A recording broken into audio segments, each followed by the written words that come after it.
사랑하는 미랄교회 성도 여러분, 오늘도 하나님의 말씀을 읽고 묵상하며 기도함으로 우리가 마주하는 삶의 자리에서 하나님의 말씀으로 힘을 얻고 은혜를 누리시는 복된 하루 되시기를 소망합니다. 오늘 우리에게 허락하신 하나님의 말씀은 요한계시록 8장 1절에서부터 13절의 말씀입니다. 다 같이 살아계신 하나님의 말씀을 읽겠습니다. 그 어린 양이 일곱째 봉인을 뗄 때에 하늘은 약 반 시간 동안 고요하였습니다. 그리고 나는 하나님 앞에 서 있는 일곱 천사를 보았습니다. 그들은 나팔을 하나씩 받아 가지고 있었습니다. 또 다른 천사가 와서 금 향로를 들고 제단에 섰습니다. 그는 모든 성도의 기도에 향을 더해서 보좌 앞 금 제단에 드리려고 많은 향을 받았습니다. 그래서 향의 연기가 성도들의 기도와 함께 천사의 손으로부터 하나님 앞으로 올라갔습니다. 그 뒤에 그 천사가 향로를 가져다가 거기에 제단 불을 가득 채워서 땅에 던지니 천둥과 요란한 소리와 번개와 지진이 일어났습니다. 그때에 나팔을 하나씩 가진 일곱 천사가 나팔을 불 준비를 하였습니다. 첫째 천사가 나팔을 부니 우박과 불이 피에 섞여서 땅에 떨어졌습니다. 그래서 땅의 3분의 1이 타버리고 나무의 3분의 1이 타버리고 푸른 풀이 다 타버렸습니다. 둘째 천사가 나팔을 부니 불타는 큰 산과 같은 것이 바다에 던져졌습니다. 그래서 바다의 3분의 1이 피가 되고 바다에 사는 생명이 있는 피조물들의 3분의 1이 죽고 배들의 3분의 1이 부서졌습니다. 셋째 천사가 나팔을 부니 큰 별 하나가 횃불처럼 타면서 하늘에서 떨어져 강들의 3분의 1과 샘물들 위에 덮쳤습니다. 그 별의 이름은 쑥이라고 합니다. 그래서 물의 3분의 1이 쑥이 되고 많은 사람이 그 물을 마시고 죽었습니다. 그 물이 쓴 물로 변하였기 때문입니다. 넷째 천사가 나팔을 부니 해의 3분의 1과 달의 3분의 1과 별들의 3분의 1이 타격을 입어서 그것들의 3분의 1이 어두워지고 낮의 3분의 1이 빛을 잃고 밤도 역시 그렇게 되었습니다. 그리고 내가 보고 들으니 날아가는 독수리 한 마리가 하늘 한가운데로 날면서 큰 소리로 외쳤습니다. 화가 있다, 화가 있다. 땅 위에 사는 사람들에게 화가 있다. 아직도 새 천사가 불어야 할 나팔 소리가 남아 있다. 아멘. 오늘 본문 말씀이 나오기 전 앞선 본문에서 어린 양이 6인을 떼시며 재앙을 내리시는 모습을 보여주었습니다. 그 후 7장에서는 그 무시무시한 재앙 가운데서 인내하고 견디는 성도들에 관한 내용과 그 성도들에게 주어지는 보성이 나오면서 잠시 동안 재앙의 소리가 쉬어가는 것처럼 보였습니다. 그러나 이내 오늘 본문에서는 마지막 일곱째 인을 떼시는 것과 동시에 일곱 나팔의 심판이 들려오게 됩니다.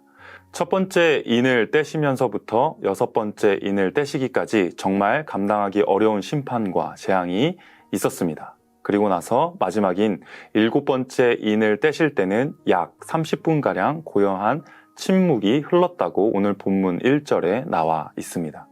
이것에 관하여는 여러 해석들이 있지만 곧바로 이루어지는 심판에 대조적으로 일곱 번째 인을 떼실 때 보이는 짧은 침묵은 하나님의 최후의 심판이 임하기 전에 모든 피조물들이 하나님의 심판 앞에 두려워하는 반응으로도 볼 수 있으며 심판을 내리시는 하나님의 행하심에 주의를 집중하게 만드는 역할을 하는 것으로도 볼 수 있습니다.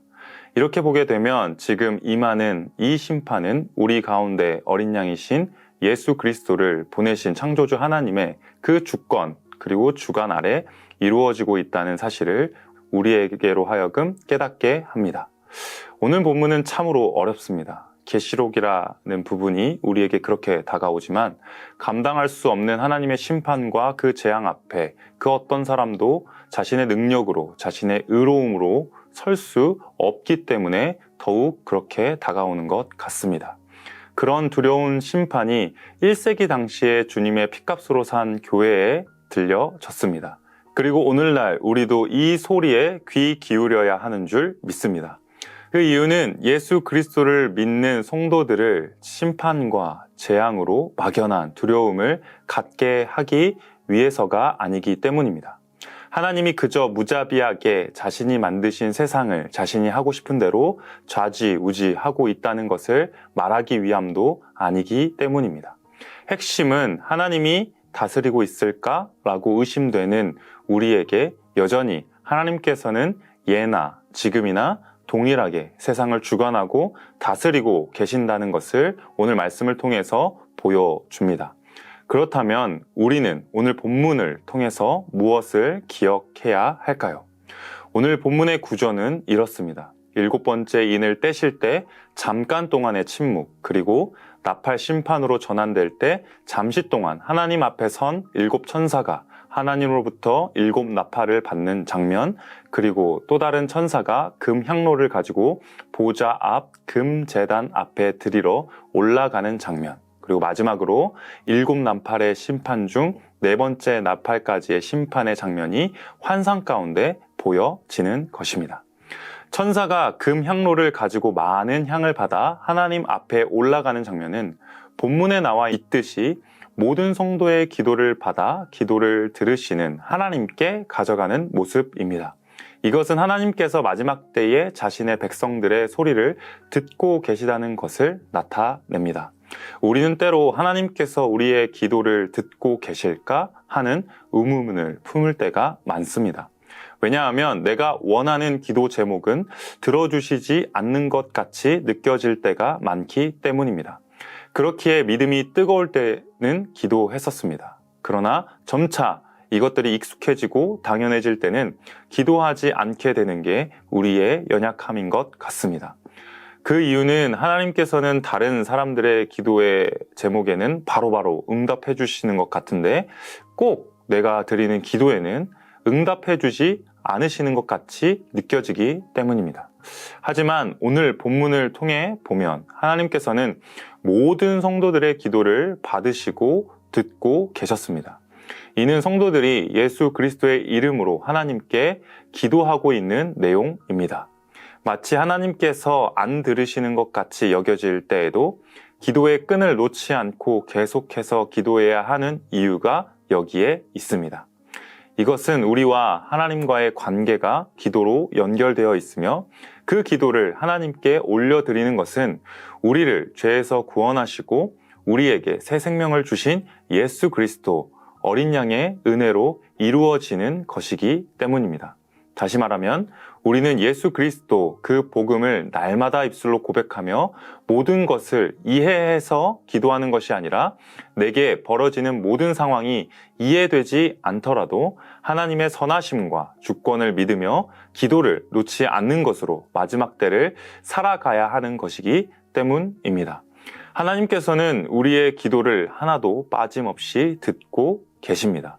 그리고 이후에 있을 무지막지한 재앙과 심판 앞에서 우리를 구원하시고 자신의 백성으로 삼으실 것입니다. 아니, 이미 예수 그리스도 안에서 우리를 하나님의 자녀 삼으셨습니다. 그렇기에 오늘 나타나는 나팔 심판 앞에 우리는 하나님의 주권을 인정할 수밖에 없습니다. 마지막 부분인 나팔 심판 중 첫 번째부터 넷째 나팔의 심판은 읽다 보면 구약 성경의 어떤 부분과 많이 비슷한 것 같다는 인상을 받게 됩니다. 어떤 부분일까요? 맞습니다. 출애굽기에서 봤던 여호와 하나님께서 이집트에 내리신 10가지 재앙이 떠오르게 됩니다. 자연의 3분의 1이 파괴되는 모습을 보면서 로마 제국 당시에 믿음을 지켜가던 사람들이 겪었던 현실 속에서 임하신 하나님의 주권적 심판으로도 볼 수 있고 오늘을 살아가는 우리에게도 우리의 피부에 맞닿아 있는 자연과 세상이 인간의 죄악으로 인해 신음하고 고통하는 가운데 이를 통하여 하나님의 심판이 임한다는 사실을 깨닫게도 해줍니다. 이를 통해 단순하게 자연을 보호하자고 말씀을 드리는 것이 아닙니다. 과거에도 역사를 주관하셨던 하나님께서 이렇게 문명이 발전하고 첨단 기술로 더욱 발전해가고 있는 고도의 인간 사회인 오늘날에도 하나님은 여전히 살아계시고 여전히 역사를 주관하고 계신다는 뜻입니다. 그래서 하나님께서는 지금의 현실 가운데서도 주권적으로 자신의 뜻을 이루고 계십니다. 따라서 우리는 과거 구약 출애굽 시대에도 하나님의 말씀을 듣고 유월절을 준비했던 하나님의 백성, 이스라엘의 그 백성들처럼 오늘날에는 그 어린 양 되신 예수 그리스도를 믿음으로 고백하면서 하나님의 심판이 임하는 자리 가운데 구원의 건짐을 받는 은혜를 기억해야 하는 줄 믿습니다. 하나님의 재앙과 심판 가운데에서도 하나님께서는 자신의 백성인 성도들의 기도를 들으시며 보호하시고 지키시며 생명의 길로 인도하고 계십니다. 그러니 믿음을 가지는 것 때문에 겪는 크고 작은 어려움과 고난 속에서도 믿음의 주요 온전케 하시는 예수 그리스도만 바라봅시다. 그리고 예수 그리스도의 이름으로 날마다 기도하며 나아갑시다. 다른 어떤 것도 우리의 마음을 채울 수 없습니다. 하나님이 없이도 잘 살 수 있을 것 같은 세상의 부귀와 영화가 아니라 내게 주어진 생명 되신 예수 그리스도로 날마다 믿음을 고백하며 살아갑시다. 이것이 우리에게 주신 살아계신 하나님의 은혜이며 생명인 줄 믿습니다. 여전히 변함없이 우리를 사랑하시는 그 예수 그리스도의 십자가, 그 사랑과 그 은혜를 기억하며 오늘도 이러한 은혜를 따라 역사를 주관하시는 분이, 우리의 삶을 주관하시는 분이 살아계신 하나님이시라는 사실을 기억함으로, 기도함으로 살아가시는 복된 하루 되시기를 축복합니다. 함께 기도하겠습니다. 살아계신 아버지 하나님, 참으로 감사를 드립니다. 오늘 말씀을 통하여 세상을 주관하시고 우리의 삶을 주관하는 분이 살아계신 하나님이신 것을 보게 되었습니다. 여전히 우리 삶 가운데 놓여진 많은 문제들이 있고 많은 어려움들이 있습니다. 그러나 이 문제를 통하여, 이 고난을 통하여 믿음의 주요 온전케 하신 예수 그리스도를 바라게 보게 하시는 줄 믿사오니 우리의 믿음을 잃지 않게 하여 주시고 험악한 세상 가운데 믿음을 잃지 않음으로 주님을 찬양하고 경배하는 예배자의 삶을 우리의 삶의 현장 가운데서도 살아갈 수 있도록 주님 인도하여 주시고 은혜를 더하여 주시옵소서. 우리의 성도들의 삶 가운데 너무나도 힘들고 어려움들이 많이 있는 줄 주님께서 아시오니 주님께서 친히 찾아가 주셔서 그 문제들을 이겨내게 하시고 그 이겨내게 하시는 그 주님을 또다시 바라보며 이 자리 가운데 나와 주님을 예배하는 기쁨을 빼앗기지 않는 우리 복된 성도님들이 다 될 수 있도록 한 분 한 분을 기억하여 주시고 그 인생길을 붙잡아 주시옵소서. 오늘도 주님께서 주시는 그 은혜와 그 주님의 인도하심을 따라 살아가기를 소망하는 그 성도님들의 삶을 주님께서 함께 동행하여 주실 것을 믿사오며 감사를 드립니다. 이 모든 말씀 우리를 죄에서 구원하여 주신 예수님의 이름으로 기도드립니다. 아멘.